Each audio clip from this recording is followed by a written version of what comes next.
Hello there, my name is Amanda May and welcome back to my channel. Today we are going to,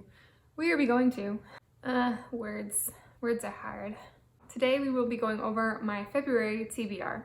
So first up, I will be continuing on from The Lies of Locke Lamora and reading Red Seas Under Red Skies. I'm actually listening to the audiobook, but I do obviously own the physical book because I like to own every book that I read, and I like to have a place to put my bookmarks so that I have a visual of how far I am in the book, and so that I don't have to do percentage math in telling like Storygraph and Goodreads how far I am in the book. Since I listen to audiobooks whenever I'm doing chores or getting ready for recording, I finished The Lies of Locke Lamora before the end of January and needed another audiobook to listen to. So I've already started this and I'm already a decent chunk of the way through, maybe like a fourth of the way through. Since this is a sequel, I'm not going to give you the synopsis of this exactly, but in the sequel, we are still following Locke as he goes on his thieving adventures. But in the first book, we follow Locke Lamora and his band of thieves as they try to pull off this heist job of theirs. And of course, tons of things go wrong. There are a bunch of twists and turns, and it's wonderful. One of the things I really love about this series is the dialogue, the witty, smart banter between the characters. It's amazing. It's great. I'm really enjoying the second book so far. I've actually heard that the third book is somebody's favorite, so I can't wait. I can't wait to make more progress in this series. I seem to always forget to say that this is by Scott Lynch. I don't know why. Next up, we have Legend Born by Tracy Deonn. I am going to be following along with Jessie May and Elliot Brooks's Betty read, so reading this early on in February so that I can keep up with the rest of the people who are also reading this in February. And this story is kind of a King Arthur retelling. We follow our main character who is going to UNC? What college? UNC, Chapel Hill. Yeah, okay, so she is in high school, but she is attending classes at UNC.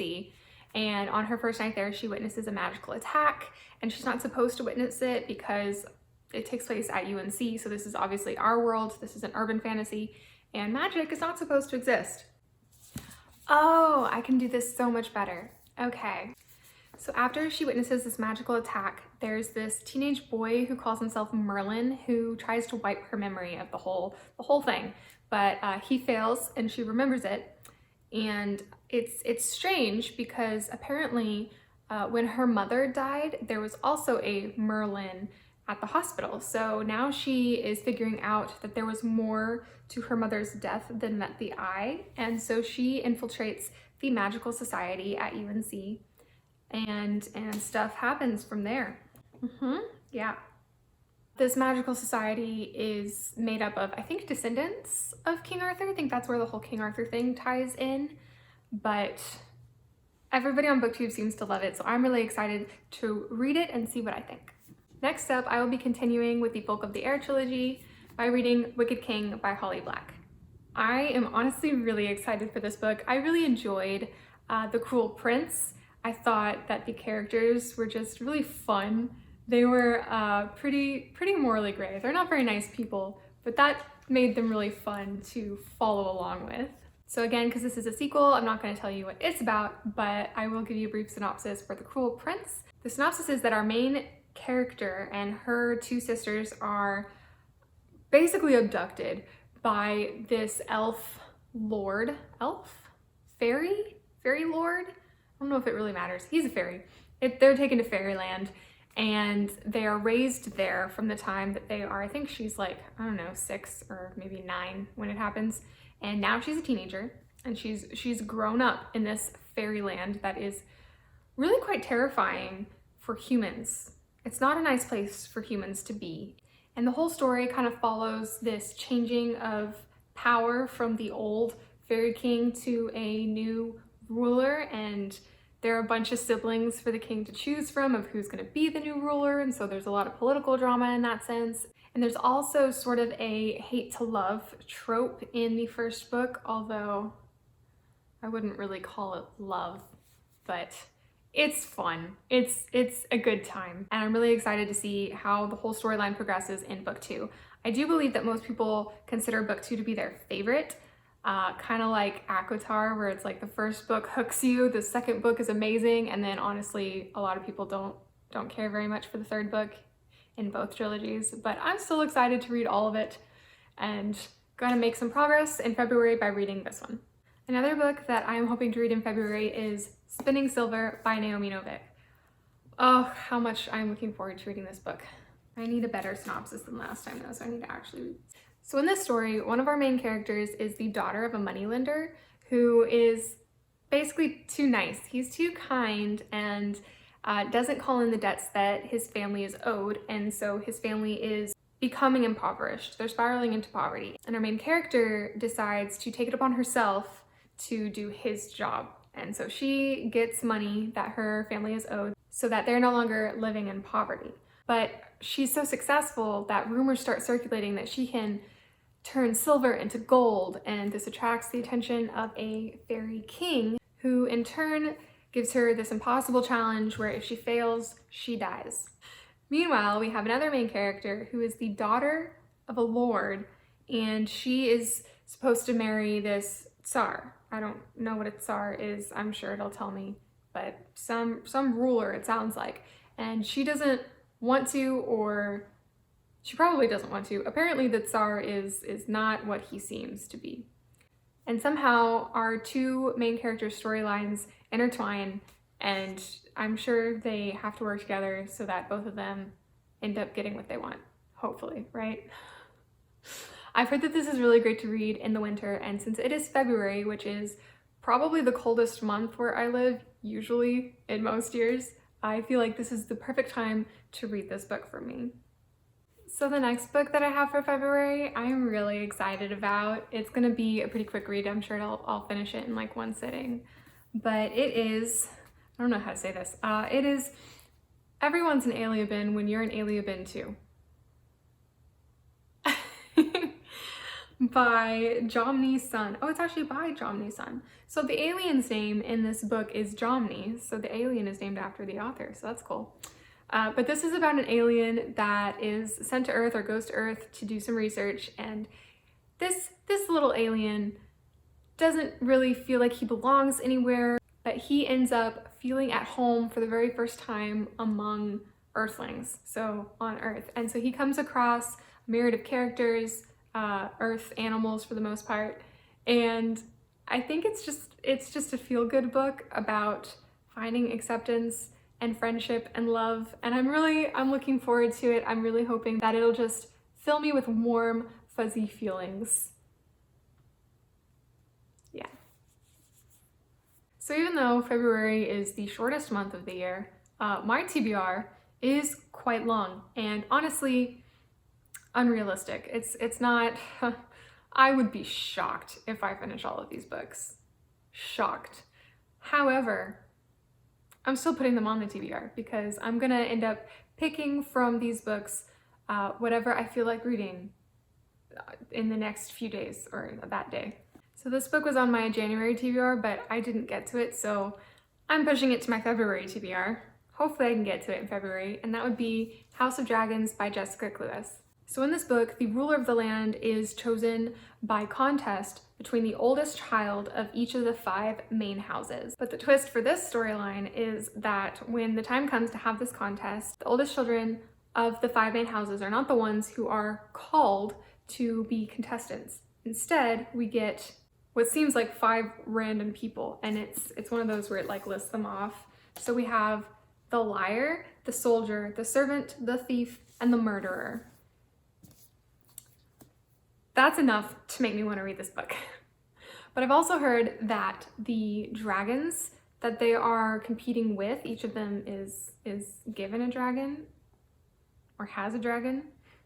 Apparently the dragons are characters in their own right, and so I'm really looking forward to anything that we might get from their points of view. I love it when authors give us the points of view of animals.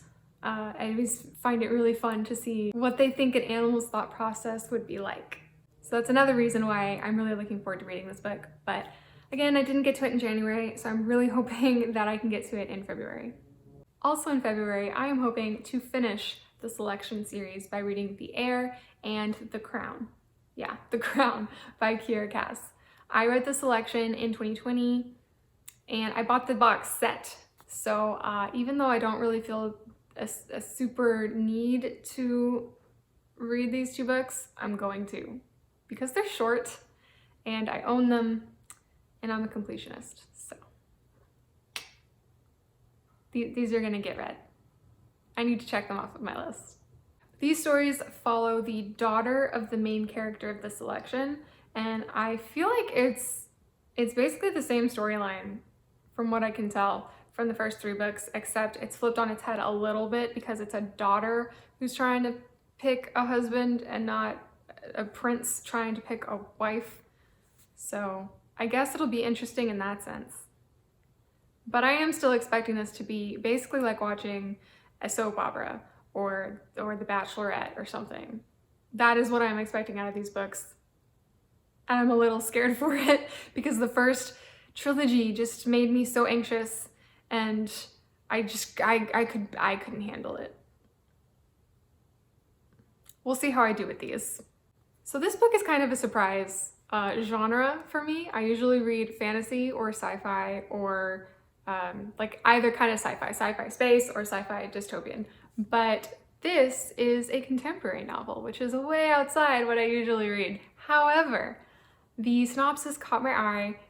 I'm honestly really interested to read it, and so I bought it. We're gonna see how it goes. Anyway, the novel is If I Stay by Gail Forman. And from what I understand of the synopsis, we follow a girl with a loving family, an adoring boyfriend, a bright future full of music. So yeah, our main character has this great life, and I think she's in like a car accident or some kind of accident that hospitalizes her. I think she might be in a coma, and essentially she has to make a decision about whether or not she's going to stay. I think that means whether or not she's going to stay alive or pass on. That is my understanding. So I'm really excited about this, and I figured February would be a good time to read this book. So yeah, as with all of the books on this list, I'm excited to give this a try. I totally forgot one of the books that is on my February TBR because I don't have it physically yet because it's coming out in February, and that would be A Court of Silver Flames by Sarah J. Maas. I can't believe I forgot that. So yeah, so I am looking forward to that coming out. I pre-ordered it and hopefully it'll arrive pretty close to the release date. I ordered a tour edition, so I'm not sure how that's going to affect the shipping times, but hoping to read that in February. And if you you probably all already know about, I don't even know how to, Akasif, Court of Silver Flames. It follows Nesta and Cassian in the ACOTAR series, and that's already semi-spoilery, so I'm just gonna leave it at that. But yes, looking forward to the next installment in the ACOTAR series. And then something that I would like to start doing at the end of my videos is to share a little book quote with you, some of the quotes from the books that I've read that have just really hit me or made me laugh or just made me smile. And so this video's book quote in honor of the release of A Court of Silver Flames is from A Court of Frost and Starlight, the prior ACOTAR installment. And that would be, "You look like an angry snowball." Which honestly, like, a lot of people hate on the A Court of Frost and Starlight book, but that line in and of itself, to me, in my opinion, makes the entire book worth it. Because if you know, you know. Oh my god. It's directed at one of the characters who is the least funny, the least comedic character, the most like stoic and one of the most dangerous characters, and she looks like an angry snowball. The visual is great, guys. The visual is perfect. So I'm gonna leave you with that quote today. And that's it. That is my February TBR. It is, again, pretty long, pretty unrealistic. I will be I will be so proud of myself if I read all of these books, to be perfectly honest. We shall see. But if you've read any of these books, please let me know in the comments what you thought about them, or if you are excited to read any of these books and you're gonna pick them up soon. Let me know, and we should definitely talk about it. If you like this video, please give it a thumbs up. If you haven't already subscribed, please consider doing so. I would really appreciate it. And in any case, I will see you in the next video. Bye.